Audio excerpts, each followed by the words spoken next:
Hello students, today we are going to start chapter number 9, meetings of shareholders and secretarial work. First of all, we will discuss about annual general meeting.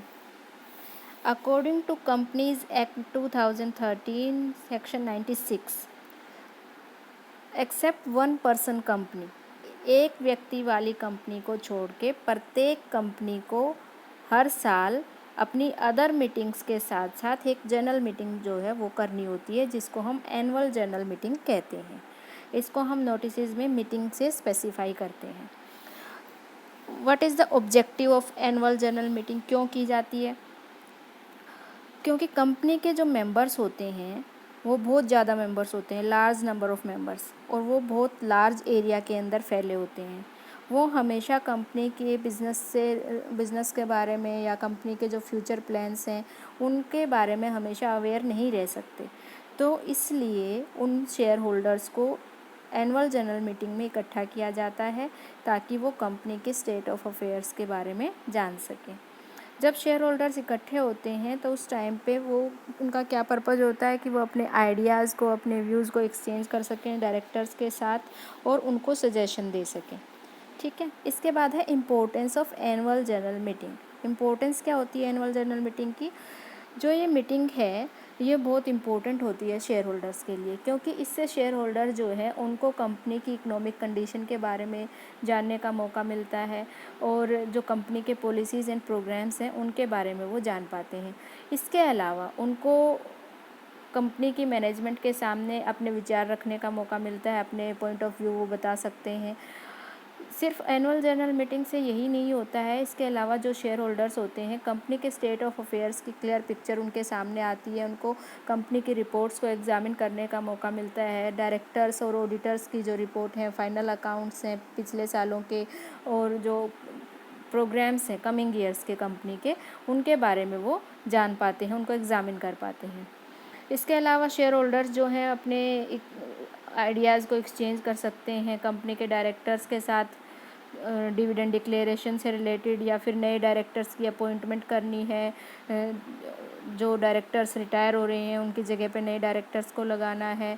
तो ये सारे काम annual general meeting में किए जाते हैं। Directors का remuneration fix करना है, ये सब चीज़ें इसमें होती हैं, इसलिए ये बहुत इंपॉर्टेंट मीटिंग होती है शेयर होल्डर्स के लिए। इसके बाद है time for calling the meeting. जो कंपनी की फ़र्स्ट एनुअल जनरल मीटिंग होती है वो जो फर्स्ट फाइनेंशियल ईयर जब क्लोज होता है कंपनी का, उसके 9 मंथ्स के विदिन 9 मंथ्स हमें करनी होती है। और जब इसके अलावा बाकी के केसेस में अगर कंपनी का फाइनेंशियल ईयर क्लोज होता है उसके 6 मंथ के विदिन 6 मंथ ये मीटिंग हमें करनी होती है। जो 2 एनुअल जनरल के मीटिंग्स के बीच में टाइम गैप है वो मैक्सिमम 15 मंथ्स का होना चाहिए, 15 मंथ से ज़्यादा का वो गैप नहीं होना चाहिए। इसके बाद नेक्स्ट पॉइंट आता है हमारा notice of the meeting. Company की एनुअल जनरल मीटिंग का जो नोटिस है वो सभी मेंबर्स को कम से कम 21 दिन पहले, मीटिंग जब शेड्यूल हुई है उसके 21 दिन पहले हमें सबको मेंबर्स को नोटिस देना है।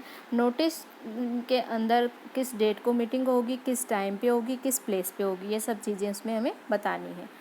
ये इस नोटिस के साथ साथ जो कंपनी के फाइनल अकाउंट्स हैं उनकी ऑडिटेड कॉपी और कंपनी के सभी मेंबर्स के पास हमें भेजनी होती है।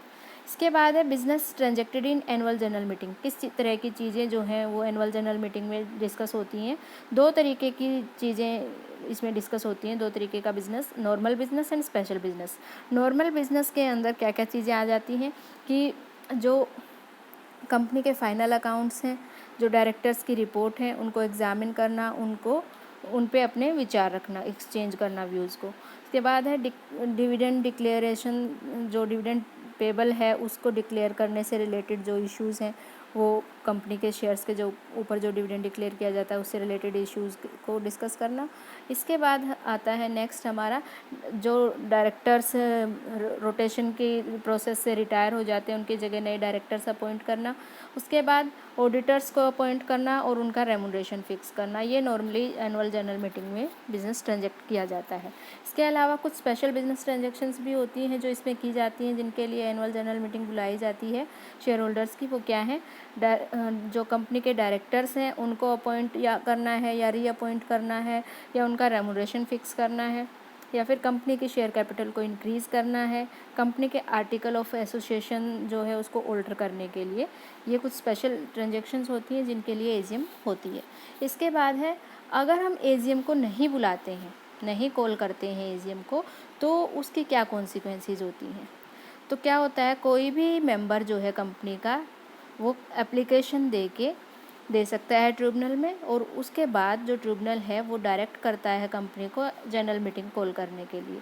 जो डायरेक्शन है उसके अंदर क्या हो सकता है, एक डायरेक्शन ये भी हो सकती है कि कंपनी का कोई भी एक मेंबर इन पर्सन या प्रॉक्सी के रूप में अगर प्रेजेंट होता है तो भी इस मीटिंग को कंस्टिट्यूट हम कर सकते हैं। इसके बाद है, अगर एनुअल जनरल मीटिंग को होल्ड करने में कोई डिफ़ॉल्ट होता है कंपनी की तरफ से, या जो ट्रिब्यूनल का जो डायरेक्शंस हैं उनको कंप्लाई नहीं किया जाता है, तो कंपनी और कंपनी का हर एक ऑफिसर जो इस डिफ़ॉल्ट के लिए में शामिल होगा वो पनिशेबल होगा फ़ाइन से, जो फ़ाइन 1,00,000 रुपये तक का हो सकता है। और अगर ये डिफ़ॉल्ट कंटिन्यू रहता है तो फर्दर फ़ाइन जो है 5,000 रुपीज़ फॉर एवरी डे, जब तक डिफ़ॉल्ट कंटिन्यू रहेगा, लगेगा। इसके बाद है secretarial duties regarding annual general meeting. Annual general meeting से के रिगार्डिंग सेक्रेटेरियल ड्यूटीज़ क्या है, सेक्रेटरी को क्या करना होता है। तो 3 पार्ट्स में सेक्रेटरी की ड्यूटी को बांटा गया है: duties before the meeting, duties during the meeting and duties after the meeting. Meeting से पहले सेक्रेटरी को बहुत सारी चीज़ें प्रिपेयर करनी पड़ती हैं, मतलब हफ्तों पहले वो लग जाता है। जब मीटिंग स्केड्यूल होती है तो उसके हफ्तों पहले वो तैयारियां करने लग जाता है। तो क्या क्या उसको तैयारियां करनी पड़ती हैं मीटिंग से पहले। सबसे पहले उसको ये इंश्योर करना पड़ता है कि जो कंपनी के फाइनल अकाउंट हैं, जैसे P&L अकाउंट है, बैलेंस शीट है, वो कंपनी एक्ट के प्रोविज़न के अकॉर्डिंग प्रिपेयर्ड होने चाहिए। ठीक है। उसके बाद वो देखता है कि कंपनी के जो ऑडिटर्स हैं उनकी जो रिपोर्ट्स हैं फाइनल अकाउंट्स के साथ, वो भी मतलब वो सारी ऑडिट की हुई रिपोर्ट्स जो हैं वो रेडी होनी चाहिए, उनको लेता है वो। उसके बाद डायरेक्टर्स की रिपोर्ट को प्रिपेयर करता है, डायरेक्टर्स और चेयरमैन के साथ कंसल्ट करके। नेक्स्ट, जो चेयरमैन होगा मीटिंग का, उसके साथ कंसल्ट करके चेयरमैन की स्पीच को प्रिपेयर करता है। कंपनी का एजेंडा, कंपनी जिस के लिए मीटिंग बुलाई जा रही है क्या एजेंडा है, उस एजेंडा को प्रिपेयर करता है, और कंपनी की एनुअल रिपोर्ट जो है वो प्रिपेयर करता है। इसके बाद क्या करता है, वो डायरेक्टर्स की मीटिंग बुलाता है, बोर्ड ऑफ डायरेक्टर्स की, जिसमें ये अप्रूव किया जाता है कि एनुअल रिटर्न और डायरेक्टर्स की रिपोर्ट क्या है, उनको अप्रूव करते हैं डायरेक्टर्स। ये डिसाइड किया जाता है कि एनुअल रिपोर्ट और फाइनल अकाउंट्स पे कौन से डायरेक्टर्स के सिग्नेचर होंगे। एनुअल जनरल मीटिंग जो है किस डेट को होनी है वो डिसाइड किया जाता है। इसके बाद मीटिंग का नोटिस, एजेंडा, डायरेक्टर्स की रिपोर्ट, फाइनल अकाउंट्स और अदर नेसेसरी डॉक्यूमेंट्स जो है उनको प्रिंट करवाता है वो।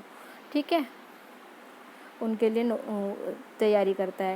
इसके बाद है, इसमें सेक्रेटरी को, इस मीटिंग में बोर्ड ऑफ डायरेक्टर्स की जो ये मीटिंग बुलाई जाती है, इसमें सेक्रेटरी को ऑथोराइज़ किया जाता है कि वो डिविडेंड जो नोटिस है वो प्रिपेयर करे, डिविडेंड डिक्लेरेशन की सारी तैयारियां करे। इसके बाद है कि ये भी डिसाइड किया जाता है इसमें कि what period the register of member shall be close, किस पीरियड के लिए जो रजिस्टर ऑफ मेंबर है उसको क्लोज़ किया जाए। ठीक है। इसके बाद नेक्स्ट है हमारा फाइनल अकाउंट्स जो हैं, और डायरेक्टर्स की रिपोर्ट पे डायरेक्टर्स के साइन लेता है वो। उसके बाद जो नोटिस है मीटिंग का, वो एजेंडा के साथ और अदर नेसेसरी डॉक्यूमेंट्स के साथ कंपनी के जो मेंबर्स हैं उनके पास भेजा जाता है, जो स्पेसिफाइड टाइम लिमिट है उस टाइम लिमिट के अंदर। इसके बाद है, वो जो नोटिस है वो न्यूज़पेपर्स में एडवर्टीज़ करवाता है, फिर मेंबर्स को इन्फॉर्म करता है।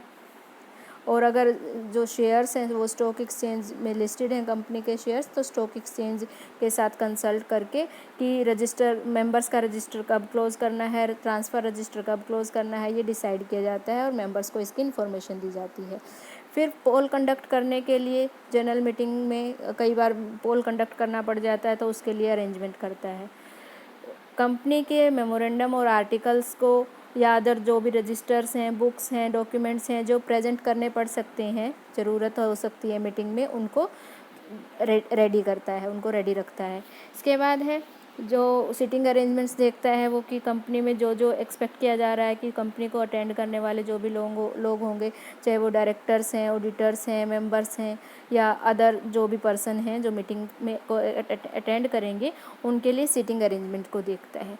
इसके बाद है डुप्लीकेट एंट्रेंस कार्ड्स, अगर कोई मेंबर भूल जाता है, लेके नहीं आता है अपना एंट्रेंस कार्ड, तो उसके लिए ताकि उसको डुप्लीकेट कार्ड इशू किया जा सके, उसकी अरेंजमेंट वो करता है। तो ये सारे काम उसको मीटिंग से पहले करने होते हैं। इसके बाद है ड्यूरिंग द मीटिंग उसकी क्या मतलब ड्यूटीज़ होती हैं। सबसे पहले वो ये इंश्योर करता है कि जो मेंबर्स या जो प्रॉक्सी जो अलाउड है एंट्रेंस के लिए वही एंटर करे, तो वो एंट्रेंस रजिस्टर में सबके सिग्नेचर लेता है। इसके बाद है मेंबर्स को काउंट करता है वो कि कितने मेंबर्स जो हैं प्रेजेंट हुए हैं, चेयरमैन को इन्फॉर्म करता है उनकी प्रेजेंस के बारे में, ठीक है, कि कोरम पूरा हुआ या नहीं हुआ। इसके बाद है वो जो मीटिंग का नोटिस है चेयरमैन की इंस्ट्रक्शंस पे उसको रीड आउट करता है। फिर कंपनी का जो रजिस्टर है शेयर होल्डर का उसको मीटिंग में रखता है ताकि अगर कोई उसको इंस्पेक्ट करना चाहता है तो वो कर सके। इसके बाद डायरेक्टर्स और ऑडिटर्स की रिपोर्ट को रीड आउट करता है, चेयरमैन की हेल्प करता है मीटिंग की जो प्रोसीडिंग्स हैं उनको कंडक्ट करने में, ठीक है। नोट्स बनाता है वो जो भी डिस्कस होता है मीटिंग के अंदर, जो भी प्रोसीडिंग्स होती हैं उनके लिए नोट्स बनाता है ताकि बाद में वो मिनट्स को राइट कर सके। पोल को कंडक्ट करवाता है, अगर डिमांड करते हैं मेंबर्स तो चेयरमैन की इंस्ट्रक्शंस पे वो पोल कंडक्ट करवाता है। अगर मेंबर्स किसी भी तरीके के रजिस्टर की बुक की या किन्हीं भी डॉक्यूमेंट्स की डिमांड करते हैं तो वो उनको अवेलेबल करवाता है ड्यूरिंग द मीटिंग। इसके बाद है duties of secretary after the meeting. Meeting के बाद उसको क्या करना होता है। तो सबसे पहले तो वो जो उसने नोट्स बनाए थे प्रोसीडिंग्स के, उनके बेस पे वो मीटिंग की जो मिनट्स हैं उनको प्रिपेयर करता है। उसके बाद जो भी रिजोल्यूशन पास किए गए उनके बेसिस पे जो भी डिसीजन पे हम पहुँचे हैं उनको उन डिसीजंस को इम्प्लीमेंट करवाता है।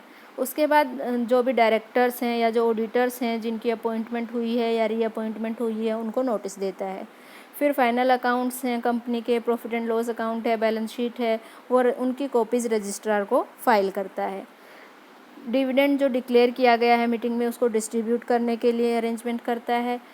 जो रजिस्टर हैं डायरेक्टर्स के, उनके अंदर जो भी चेंजेस हुए हैं वो चेंजेस जो है वो करता है। जो नेसेसरी नोटिस जो है अपॉइंटमेंट्स या रीअपॉइंटमेंट्स से रिलेटेड वो रजिस्ट्रार के पास भेजता है। इसके बाद आपको कुछ स्पेसिमेन दिए हुए हैं कि एनुअल जनरल मीटिंग का स्पेसिमेन किस तरीके का होता है, किस तरीके का जो नोटिस है वो प्रिपेयर किया जाता है एनुअल जनरल मीटिंग के लिए, वो ये नोटिस है, इस तरीके से किया जाता है। इसके बाद आपको स्पेसिमेन दिया हुआ है एजेंडा का कि एनुअल जनरल मीटिंग का जो एजेंडा होता है वो किस तरीके से बनाया जाता है, तो ये आपका परफॉर्मा है, ये आपने रीड आउट करना है। इसके बाद minutes of annual general meeting वो कैसे लिखी जाती हैं, कैसे प्रेजेंट किया जाता है, ठीक है, वो सब इसमें आपको दिया गया है, ये आपको रीड आउट करना है। तो नेक्स्ट लेक्चर में हम एक्स्ट्रा ऑर्डिनरी जनरल मीटिंग के बारे में डिस्कस करेंगे। अगर आपको कोई डाउट है तो आप पूछ सकते हो। Okay class, thank you.